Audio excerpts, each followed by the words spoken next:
ខ្ញុំឈ្មោះប៊ូឆនរស់នៅភូមិបាឡាំងក្រោមឃុំរូងជ្រៃស្រុកថ្មគោលខេត្តបាត់ដំបងអាយុ61ក្នុងខ្ញុំឆ្នាំកំណើតរបស់ខ្ញុំគឺកើតឆ្នាំ1959បាទហើយខ្ញុំបានចូលសម្ដែងជាសិល្បៈក្នុងឆ្នាំចាប់ដើមចូលហាត់សិល្បៈល្ខោនបាសាក់ហ្នឹងគឺក្នុងឆ្នាំ1982បាទខ្ញុំហាត់រយៈពេល1ឆ្នាំខ្ញុំនឹងចេញសម្ដែងតាមភូមិតាមស្រុកគ្រប់ក្នុងខេត្តបាត់ដំបងនិងស្រុកមង្គលបុរីស្វាយស៊ីផុនអីហ្នឹងគឺខ្ញុំបានសម្ដែងគ្រប់ដល់សៀមរាបដល់អីគ្រប់កន្លែងខ្ញុំបានសម្ដែងណាបាទដល់ហើយគ្រូរបស់ខ្ញុំគឺឪពុកម្ដាយខ្ញុំម៉ែក្មេកខ្ញុំនឹងឯងហើយខ្ញុំលេងទាំងប្រពន្ធទាំងអីទាំងអស់គ្នាបាទប្រពន្ធខ្ញុំនាងអិតគាត់ស្លាប់ហើយបាទប្រពន្ធខ្ញុំតួឯកហើយបងអូនថ្លៃខ្ញុំមួយទៀតនឹងថុលក៏តួឯកដែរគឺថាក្នុងហ្នឹងតួឯកលេងអ្នកសម្ដែងហ្នឹងគឺសិតតែបងប្អូនទាំងអស់បាទហើយនឹងអ្នកភូមិស្រុកយើងនេះទាំងអស់ឯងអ្នកល្ខោនហ្នឹងតែខ្ញុំសម្ដែងគឺចាប់ពីឆ្នាំ1000ចាប់លេងចាប់ហាត់ហ្នឹងមកខ្ញុំចេញលេង1983 84គឺខ្ញុំចាប់ដើរលេងរហូតមកដល់ឆ្នាំ1993បាទ1993ខ្ញុំបានទៅលេងនៅសៃធូនោះទៀតល្ខោនខ្ញុំទៅលេងនៅសៃធូខ្ញុំមាតុភូមិនិវត្ត93មកខ្ញុំមកសម្ដែងរហូតដល់97បានខ្ញុំឈប់សម្ដែងសិល្បៈបាទនឹងប្រវត្តិរបស់ខ្ញុំនៅក្នុងក្រុមល្ខោនបាសាក់ហ្នឹងការដឹកនាំរឿងអីអ្នកណាគេជាអ្នកដឹកនាំបាទគឺខ្ញុំផ្ទាល់មានខ្លះដែរគេអ្នកចង់ដឹករឿងទៅគេសុំដឹករឿងមួយរឿងពីររឿងដែលគេជំនាញខាងហ្នឹងតែបន្ទាប់មកគឺគ្មានទេគឺខ្ញុំអ្នកដឹកនាំរឿងទាំងអស់រឿងបុរាណដូចជារឿងម៉ាក់បយុងកែវរឿងលិនថោងកុមាររឿងគ្រប់ទាំងអស់រឿងបុរាណដែលធ្លាប់សម្ដែងមកច្រើនបាទសម្រាប់បងនៅពេលដែលបងដឹករឿងឬក៏និពន្ធរឿងហ្នឹងបងមានគំនិតខ្លួនឯងឬក៏បងធ្លាប់មើលសិល្បៈបុរាណអីផ្សេងបងចង់ចាំបាទខ្ញុំមិនមែនបណ្ឌិតរឿងខ្លួនឯងទេខ្ញុំយករឿងពីបុរាណមកដែរណាបាទបុរាណដូចជារឿងម៉ាក់បយុងកែវឆាន់និមឿងអីចឹងណាហ្នឹងជារឿងបុរាណពីដើមមកម្ល៉េះយើងមានការចងចាំទុកហើយដល់ប៉ាណាពេលដែលសម្ដែងគឺយើងត្រូវយករឿងហ្នឹងមកសម្ដែងជាសិល្បៈហ្នឹងណាបាទមិនមែនថាខ្ញុំបណ្ឌិតរឿងខ្លួនឯងអីអត់ខ្លួនឯងទេចុះបងមានជួបបញ្ហាអត់ក្នុងការដឹកនាំរឿងមានជួបខ្លះដែរវាពាក់ព័ន្ធនឹងតួសម្ដែងវាមិនដល់សាច់រឿងយើងវាមានបញ្ហាត្រង់ហ្នឹងខ្លះដែរណាបាទតួមួយដែលយើងដាក់តួថាសំខាន់អញ្ចឹងតួនឹងសម្ដែងមិនដល់សាច់រឿងវាលំបាកណារឿងនឹងបែរទៅជាខ្សោយទៅវិញណាក្នុងសាច់រឿងវាអត់មានកម្លាំងទេគឺខ្សោយធ្លាក់ក្នុងមួយរឿងនៅពេលដែលបងដឹកនាំរឿងហ្នឹងឧទាហរណ៍ថាយើងចាប់ផ្ដើមលេងថ្ងៃហ្នឹងអញ្ចឹងឧទាហរណ៍ណាអញ្ចឹងយើងត្រូវការពេលវេលាហាត់ប្រហែលថ្ងៃមុនគឺថាគ្រាន់តែซ้อมគ្នាបានដូចថាខ្ញុំមកក្រុមសិល្បៈនៅទាំងអស់អ្នកណាតួឯកណាតួរួមណាស្អីហ្នឹងតួកាយតួអីតួយៈតួអីហ្នឹងយើងដឹងហើយណាទាំងត្រូវដាក់តួឲ្យគេថាដូចខ្លួនឯងអញ្ចឹងធ្វើតួអីមួយតួម៉ាក់បយុងកែវមួយអញ្ចឹងទៅនុបូណាសខនអីចឹងទៅណាមួយឆៃយ៉ាអីចឹងទៅណាយើងចាត់ចែងរឿងហ្នឹងហើយយើងដឹងសាច់រឿងហ្នឹងថាពីដើមដំបូងមកគឺយើងអ្នកណាត្រូវចេញអីមុនចេញអីបូណាសខនអីចឹងយើងឧទាហរណ៍ថាបូណាសខនចេញមកពីឋានប្រជុំនេះគឺរស់នៅក្នុងនេះនគររោងទឹករោងខ្យល់ណាមិនថាយើងប្រាប់តែហ្នឹងនាងហ្នឹងក៏បើកឆាកឡើងបូណាសខននឹងចេញមកវគ្គបន្ទាប់មកបានម៉ាក់បយុងកែវចេញមកពីអីសីបានមកជួបគ្នានឹងបូណាសខននឹងបណ្ដោយទៅហ្នឹងយើងកណាសមប្រាប់គ្នាអញ្ចឹងយើងអាចដឹងទេណាថោដល់តួម៉ាក់បយុងកែវចេញមកពីសីគេចេញតួអីសីគេសម្ដែងរឹតមកគេវាយហួនវាយអីរួចហើយគេនិយាយវិលទៅនគរវិញអញ្ចឹងណាបានជួបនឹងនាងបូណាសខនអញ្ចឹងទៅវាតាមសាច់រឿងអញ្ចឹងឯង cái ngày này là nghiêm này nghiêm mong này ហ្នឹងយា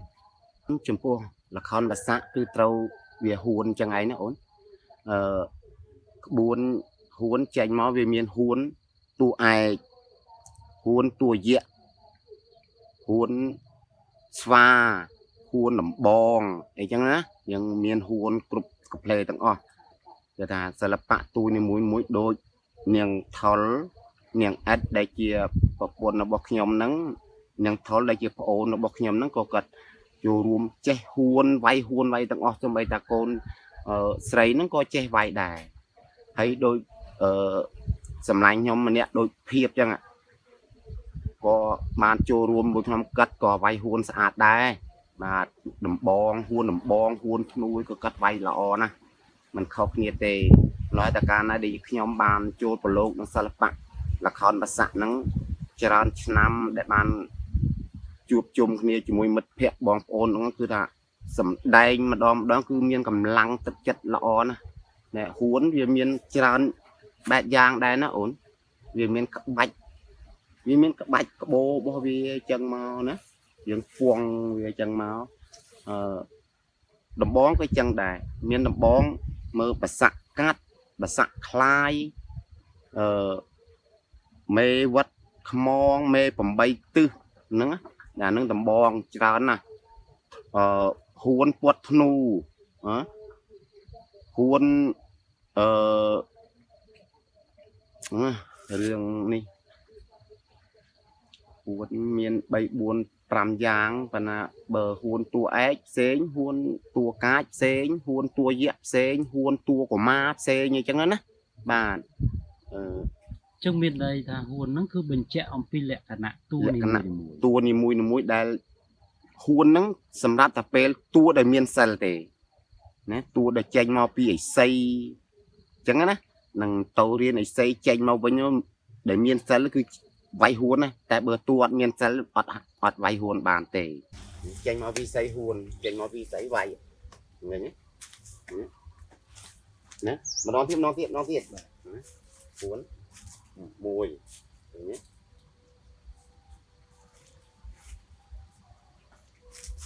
លុបទូកឯកវាយចេះមក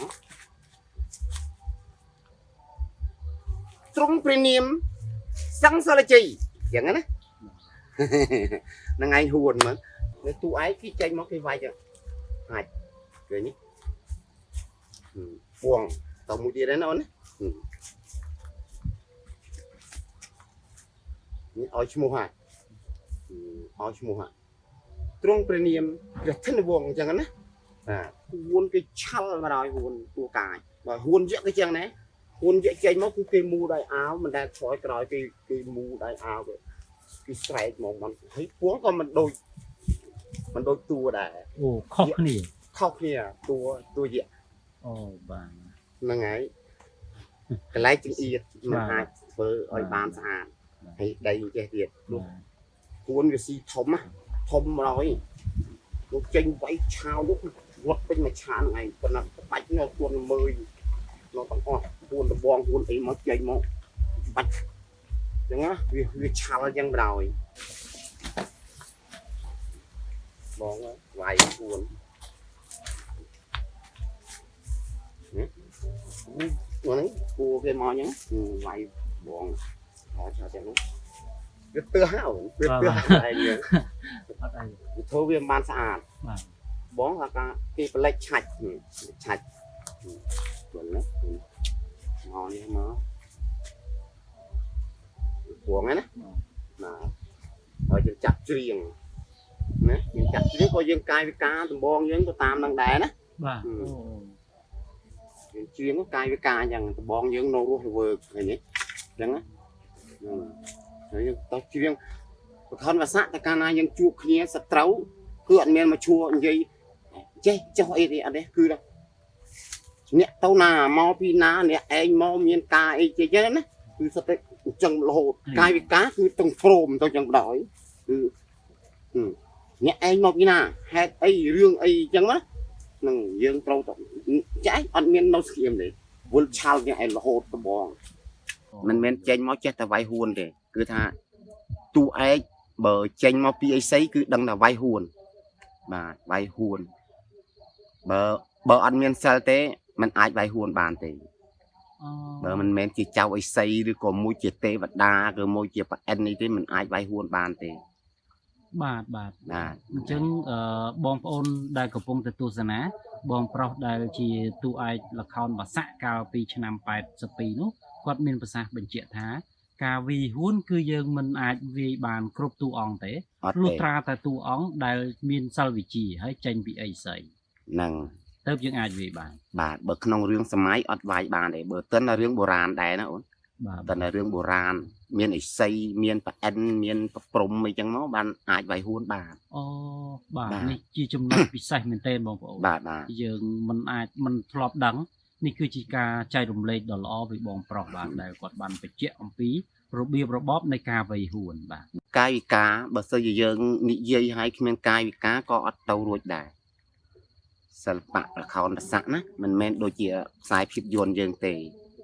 បាទចេញមកគឺតែយើងនិយាយឲ្យកាយវិការយើងទៅទាំងព្រមជាមួយគ្នាបើថាត្រូវយើងចែកចង់គ្នាមានគូមកគូស្នេហ៍គ្នាអញ្ចឹងណាបាទហ្នឹងយើងតំណាក់តំណងគ្នានិយាយពាក្យផ្អែមពីពាក្យស្នេហានឹងដាក់គ្នាទៅវិញទៅមកតើបើសិនជាគេយល់ព្រមក៏យើងហ្នឹងគឺត្រូវច្រៀងដែរណានឹងច្រៀងចង់គ្នាអូនហើយបងហើយអីចឹងណាចឹងមានបទរបស់វាតែយើងរស់នឹកខ្លួនឯងច្រៀងក្នុងច្រៀងរស់នឹកច្រៀងហ្នឹងគឺច្រៀងទៅតាមដំណាំសាច់រឿងចាប់យើងក្នុងអមថាយើងចេញមកពីអីសីវិលទៅនគររបស់យើងវិញណាយើងបានលាលោកតាលោកអីមកហើយមកដល់ក្នុងព្រៃហ្នឹងយើងឧទាហរណ៍ថាកាត់យកខ្លីមកដល់ក្នុងព្រៃហើយថាយើងឧទាហរណ៍ថាបានមកដល់ក្នុងព្រៃហើយនឹងវិលទៅនគររបស់ខ្ញុំវិញនេះគេដាក់យើងច្រៀងឯណាហ្នឹងហើយគេដាក់យើងច្រៀងឲ្យច្រៀងបទអីប្រសាក់ទៅក៏បានសំពងក៏បានផាត់ជាយក៏បាននឹងលោមធូលោមតឹងបទរបស់ល្ខោនប្រសាក់ណាលោមហ្នឹងលោមធូលោមតឹងសំពងផាត់ជាយហ្នឹងហើយខ្ញុំដើរតួបានទាំងអស់លើកលែងតែពីយៈហើយនឹងធ្លុកដែរដូចខ្ញុំដើរតួមិនធ្វើមិនកើតបាទបើថាដូចជាតួឯកតួដែលសំខាន់គឺខ្ញុំអាចលេងបានទាំងអស់ដែលតួណាដែលយ៉ាប់កន្លែងតាណាដែលយ៉ាប់គឺខ្ញុំត្រូវលេងអត់ទៅនឹងព្រោះខ្ញុំដឹករឿងខ្លួនឯងជួនកាលខ្ញុំអត់ដើរតួខ្លួនឯងទេ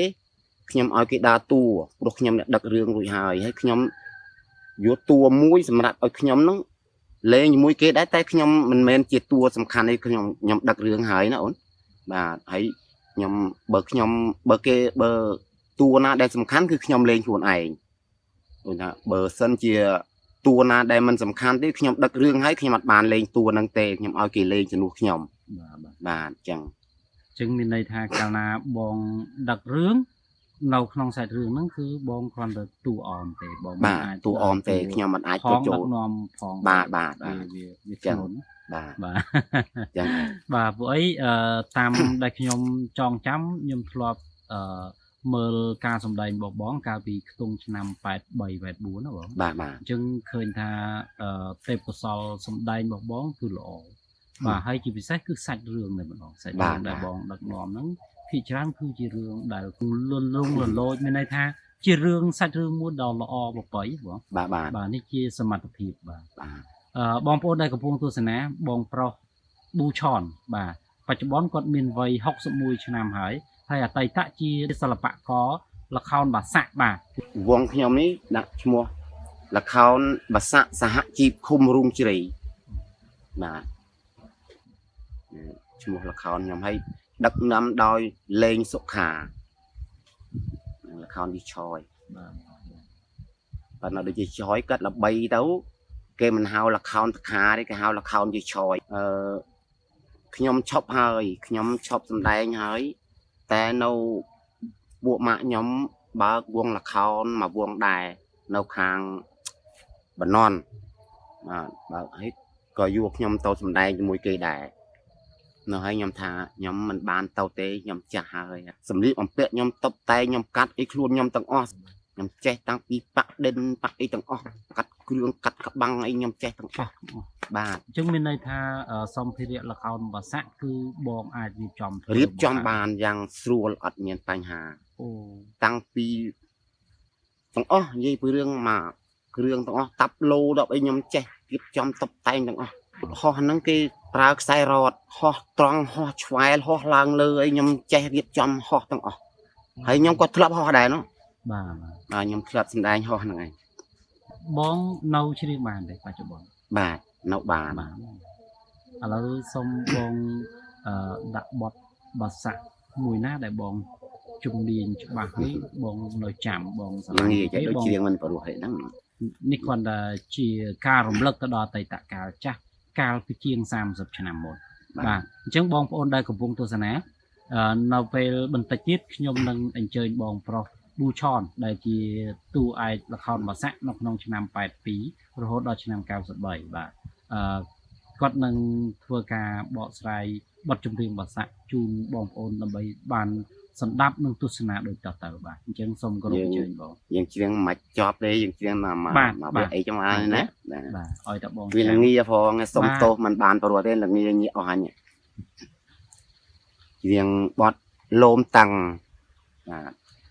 ច្រៀងបត់ក្នុងរឿងព្រះធនវង្សចុះត្រង់ព្រះធនវង្សនិងនាងពៅបែកគ្នាថ្លៃអើយថ្លៃថ្លើមយ៉ាឆ្នាំជាវិតបងយ៉ាអោស្រស់នួនល្អយ៉ាស្លាប់ចោលបងហើយ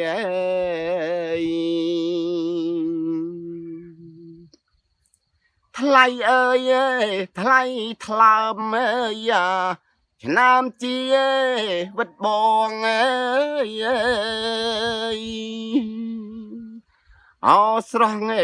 នួនល្អយ៉ាចោលបងឯកាបានណាបាទនៅព្រោះដែរវ័យ61ឆ្នាំហើយបងប្អូនក៏ប៉ុន្តែសំឡេងរបស់គាត់នៅតែពីរោះបាទនេះសម្រាប់ខ្ញុំដែលធ្លាប់បានស្ដាប់បងប្រុសតាំងពីឆ្នាំ1982រហូតដល់ឆ្នាំ93គឺខ្ញុំតែងតែទៅទស្សនាបាទជានិយាយរួមមកសម័យឥឡូវគេថា fan បងប្រុសជា idol របស់ខ្ញុំតាំងពីដើមមករហូតបាទហើយបងជួយប្រាប់ពីអាតកំបាំងមួយចំនួនខ្ញុំចាត់ទុកជាអាតកំបាំងចុះពួកអីនៅពេលដែលកំពុងតែស្ទូងស្រូវច្រូតស្រូវនៅវាលស្រែក៏ដោយនៅពេលដែលលឺស្គរោបាទតែងតែតលាក់វាលរត់មកអញ្ចឹងបងជួយបង្ហាញចំណុចពិសេសហ្នឹងតិចមើលបងមានមុនអ្វីពិសេសនៅក្នុងការរោស្គរឬក៏មានអ្វីដែលជាអាតកំបាំងអត់បងបាទមានសិល្បៈគឺត្រូវមានគ្រូពេលដែលហូមរោងម្ដងគឺយើងត្រូវមានគ្រូរោស្គរប្រគំជាផ្សាច់ភ្លេងឃុំរោងមុននឹងសម្ដែងណាមុននឹងសម្ដែងជាសាច់រឿងគឺត្រូវឃុំរោងបាទអញ្ជើញព្រាយកមារាកមារីក្បាល8ទាំងជាអាតកំបាំងរបស់សិល្បៈគឺត្រូវមានអានឹងវិជារួមផ្សំបើសិនជាយើងអត់មានអាហ្នឹងក៏វាអត់ទៅរួចដែរវាជាសិល្បៈវាត្រូវការវេទមន្តសម្ដែងរិទ្ធដើម្បីតួនឹងចេញមកឲ្យគេចាប់ចិត្តពួកខោនមួយគឺតែងតែមានគ្រូដើរតាមជាប់រហូតដូចជាតលន់នេះចឹងណាបាទអូនស្គាល់ហើយណាតលន់បាទតលន់គាត់ជំនាញមកបើថាឲ្យសូម្បីតែអ្នកទស្សនាតែពេលណាលខោនចាប់ឃុំរោងឡើងគឺព្រាយហោះពេញមេឃទាំងអស់ហើយអ្នកស្រុកយើងអត់យើងនៅក្នុងរោងយើងមើលមិនឃើញទេតែអ្នកដែលសម្ដែងនោះអ្នកដែលមើលយើងអត់តែយើងឃុំរោងពុកស្រែកព្រាយហោះសម្បើមហោះច្រើនបាទការសម្ដែងនោះគឺមានមែនបាទមានមែនបាទរោងស្គួរឡើងពេលណាគឺអ្នកដែលអ្នកស្រុកនោះព្រឺក្បាលហើយចង់តែមកចង់ឲ្យទៅមើលបាទគឺអញ្ចឹងមកមានគ្រូមានអីចឹងណាប្រុសព្រំយើងនឹងតួឯកមួយទាំងមិនថាស្រីមិនថាប្រុសទេព្រោះយើងមានគ្រូតាមជាប់នៅនឹងរហូត แต่เป็นน้ำมนต์ยังสำได้คือยังไม้กลมครูให้ครูปลอกปลอมมายังให้ยังแจ็คโลนไอ้คณะส่วนไปแต่เครื่องยังแต่ยังอยู่มาเลิกเปียเขาเอายังนี่ยังเราเปียยุบนังยังอ้อยครูปลอกปลอมมายังnóจำđòiไปยังผัดmộtไอ้รู้จำมันยังเลิกเครื่องบ่ยังmấtเปียđâu thấy mà nè dương mơ khi ấy đối mình sâu xa thế bữa nhẹ có mình gì ta thấy mình miền video na miền là khao nó ấy nhóm đa ra pi sơ mai nắng mà ở miền video ở miền tu hay ná miền ôn á បាទបាទ miền là khao bà sáng nhóm thằng nhóm đôi gì nhóm phụ mạ nhóm mất hiện này nè sẽ là bạn nó đối đa ra à lâu nay chẳng đài trên tàu ná nó bay đôi cho kia nằng ấy và này dương vì ở miền ở co xoay và vượt đôi ở lâu nay nó ổn បាទ បាទណាខ្ញុំជួយគ្រប់គ្រងដែររឿងសិល្បៈខ្ញុំមិនបោះបង់ចោលទេលខោនតស័កព្រោះខ្ញុំបានចេះរួចទៅហើយបានថាសូមសំណុំពរឲ្យបងប្អូនក្មេងៗចំនួនក្រោយនេះណាសូមឲ្យចេះស្រឡាញ់សិល្បៈលខោនតស័កយើងកុំឲ្យបង្អាប់វប្បធម៌របស់យើងនឹងជាវប្បធម៌ដ៏យូរអង្វែងមកហើយមិនអាចបោះបង់បានទេព្រោះខ្ញុំចំណាស់ប៉ុន្តែហើយខ្ញុំនៅតែស្រឡាញ់រហូតសិល្បៈល្ខោនតស័កនេះដូច្នេះហើយសូមបងប្អូនកុំឲ្យស្អប់ខ្ពើមអីល្ខោនតស័កនោះវាទ្រង់ទ្រាយវាមិនមែនថាដូចជាភាពយន្តខ្សែភាពយន្តមែនក៏ប៉ុន្តែវាជាទ្រង់ទ្រាយចាស់របស់យើងពីដើមយើងមិនអាចលុបបំបត្តិបានទេមិនអាចលុបបានទេសូមឲ្យកូនចៅទាំងអស់គ្រប់គ្រងដើម្បីរក្សាសិល្បៈល្ខោនតស័កនឹងសារដើមវិញណាបាទសារដើមវិញសូមអំពាវនាវដល់ជនរួមជាតិជនជាតិខ្មែរយើងទាំងអស់គ្នាយើងជួយគ្រប់គ្រងដើម្បីស្ដារសិល្បៈល្ខោនតស័កយើងនឹងឲ្យបានទ្រង់ទ្រាយដើមវិញកុំឲ្យបាត់បង់ណាកុំឲ្យបាត់បង់សិល្បៈរបស់យើងព្រោះធ្វើម៉េចបើសិនជាយើងមិនរួបរวมគ្នាស្រឡាញ់សិល្បៈយើងឡើងវិញទេសិល្បៈយើងនឹងបាត់បង់ថ្ងៃណាមួយមិនខាននោះហើយសូមឲ្យជនរួមជាតិឬបងប្អូនប្រុសស្រីទាំងអស់នឹងជួយគ្រប់គ្រងសិល្បៈល្ខោនតស័កយើងឡើងវិញបាទសិល្បៈវាជាខួនវប្បធម៌សម្រាប់ឆ្លុះបញ្ចាំងឲ្យដឹងថាព្រោះវាជារឿងហេតុផលដែលទាញយកជាក់ស្ដែងគឺលេងសម្រាប់ពន្យល់លេងសម្រាប់ដឹកនាំបងប្អូនដែលខុសឬនឹងត្រូវឲ្យពិចារណាទាំងអស់គ្នានឹងសិល្បៈមិនអាចចេះថាសម្ដែងបានទេព្រោះវាជាការដឹកនាំមួយដែរវាជាកញ្ចក់មួយសម្រាប់ឲ្យបងប្អូនពិចារណាបាទសម្រាប់ឲ្យបងប្អូនពិចារណាសិល្បៈវាជាយ៉ាងណាបានជាសិល្បៈនឹងលេងសម្រាប់បណ្ដៅមនុស្សសម្រាប់ឲ្យមនុស្សយល់ពីបញ្ហាចេះមួយបាទបើមិនចេះតែលេងមិនចេះតែសម្ដែងបានតាមតនឹកឃើញទេគឺមានរឿងខ្សែរឿងរបស់វាត្រឹមត្រូវមានវគ្គមានឈុតឆាកម្ល៉េះហើយយើងមិនអាចបំបត្តិវាបានទេយើងត្រូវការលើកស្ទួយវាឡើងវិញបាទតែប៉ុណ្្នឹងឯងអូនមើលអ្នកដែលសិល្បៈខ្ញុំចាប់រាប់ពីយាយឆយហ្នឹងក៏អ្នកហ្នឹងសិល្បៈទាំងអស់ហ្នឹងណាយាយឆយម៉ែថែនគាត់ឈ្មោះដើមមកគាត់ឈ្មោះម៉ែថែនគាត់មិនមែនឈ្មោះយាយឆយទេក្នុងសិល្បៈដែលគាត់ធ្វើធ្លុកបានគេហៅឈ្មោះគាត់យាយឆយតែឈ្មោះពិតរបស់គាត់គឺយាយថែនម៉ែថែនបាទម៉ែថែនខ្ញុំប៊ូឆននាំសុភាពលេងចន្ទលតៅអិតដែលជាប្រព័ន្ធរបស់ខ្ញុំហើយច្រើនมันអាចរៀបរាប់បានព្រោះមនុស្សច្រើនពេកខ្ញុំរៀបរាប់តែតួសំខាន់បាទតែក្នុងរងល្ខោនគឺថា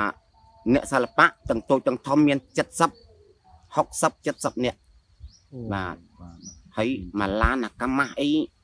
ដឹកមិនចង់អីទាំងគ្រឿងល្ខោនទាំងមនុស្សអីហ្នឹងណាអូនច្រើនណាស់នោះហើយ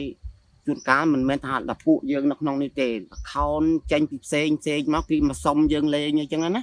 បាទម្ល៉េះហើយល្ខោនក្នុងខេត្តនេះគឺថាស្គាល់គ្នាទាំងអស់សូម្បីតែល្ខោនព្រួយមាស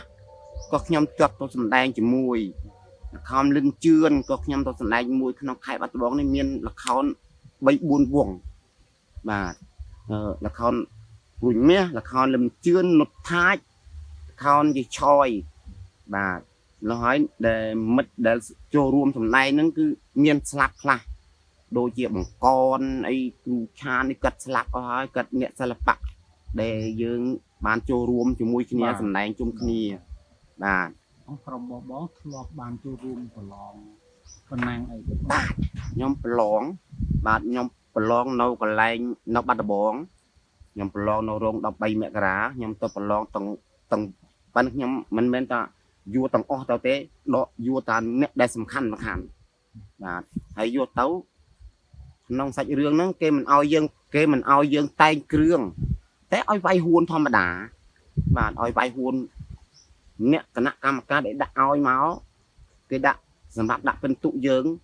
ដែលយើងចេញទៅប្រឡងហ្នឹងថាសូមតែចេញដៃពី10 លូនចេះតិចប្រាត់ហេចេះក៏គេកាត់เป็นតុយើងដែរដឹករឿងដោយសម្ងាត់ចេញអត់មានលូលឡាគឺចេញទៅវាយហួនគឺវាយហួននិយាយសាច់រឿងបាទហ្នឹងអញ្ចឹងណាបាទប្រឡងខ្ញុំនៅប្រឡងនៅបាត់ដំបងនេះប្រឡងទូទៅទាំងអស់លខោនមកក្នុងខេត្តបាត់ដំបងនេះគឺទៅប្រឡងជំមិនអាយ៉ៃភ្លេងការភ្លេងអីទៅប្រឡងជំនេះទាំងអស់ណាខ្ញុំបានប្រឡងខ្ញុំបានទៅរៀនសូត្រច្បាស់លាស់ផ្នែកសិល្បៈល្ខោនភាសាណាបាទគេនិយាយថាអ្នកដែលដឹកនាំរឿងល្ខោនភាសាចុះបើសិនជាស្ទះអ្នកឯងទៅយូរអីទៅកាត់ឆាកហ្នឹងកុំឲ្យវាស្ទះព្រោះយើងបើខ្សែភាពយន្តយើងអាចដកវាមកវិញបានណានឹងថយមកវិញបានតែបើសិល្បៈសម្ដែងជាសាច់រឿងទៅរលូនហើយចុះបើសិនជារាំងស្ទះក្នុងឈុតណាមួយយើងត្រូវយកស្អីមកកាត់យើងអត់ដឹងដែរដល់ពេលគេថាត្រូវយកថ្លុកនឹងមកជំនួសឆាកហ្នឹងបាទបើសិនជាយកថ្លុកហ្នឹងមកជំនួសឲ្យគេសើចទេសាច់រឿងហ្នឹងត្រូវដាច់យកថ្លុកមកលេងសិន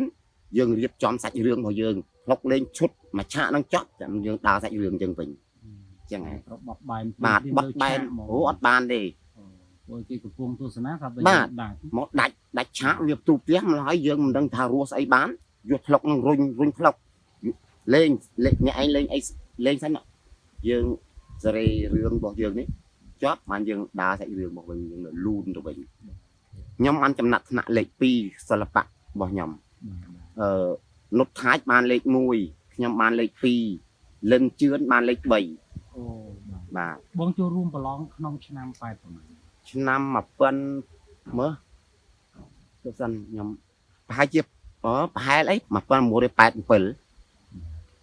ខ្ញុំទៅប្រឡងនៅបាត់ដំបងអរគុណបាទឌូឆនដែលជាអតីតសិល្បករល្ខោនភាសាបាទហើយក៏ជាអ្នកដឹកនាំរឿងផងដែរអរគុណដែលបងចូលរួមដល់បាទអរគុណ